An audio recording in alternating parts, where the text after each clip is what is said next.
No trick-or-treating in Ontario's hotspots this year. The province's top doctor is recommending alternatives like watching scary movies instead. Halloween is now the latest COVID casualty in this new normal. We all know that this isn't going to be a regular Halloween, and the steps we take now will determine what the holiday season looks like this year.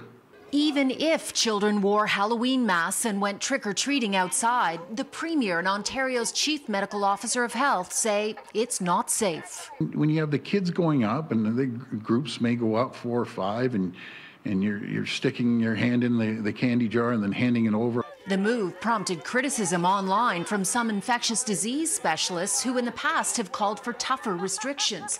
Dr. Isaac Bogosh, for example, stated, outside wearing masks, restricted to family units, distant from others, is about as low risk as it gets.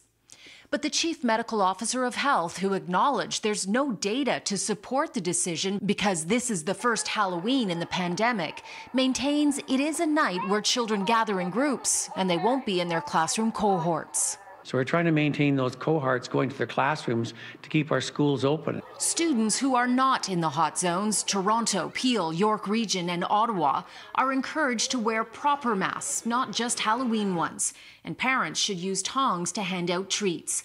The top doctors are warning more regions could be moved back into a modified stage 2. They're watching the numbers closely in Halton, Hamilton and Eastern Ontario. Although Dr. David Williams acknowledges the numbers appear to be going in the right direction. We have taken some measures and we're seeing some evidence of plateauing. We're not out of it yet. Now, positivity rates are one of the markers to assess the spread of COVID. It's interesting to note the positivity rate at assessment centres, which are mainly for symptomatic people or those who have had contact with a positive case, has risen to 3.1%. However, the positivity rate at pharmacies, which test asymptomatic people who work on front lines or are going to visit family in long-term care, is 0.3%, which the Associate Medical Officer of Health said is reassuring. The criteria for testing, though, has changed, so it's going to take a while longer to be able to assess what those numbers really mean.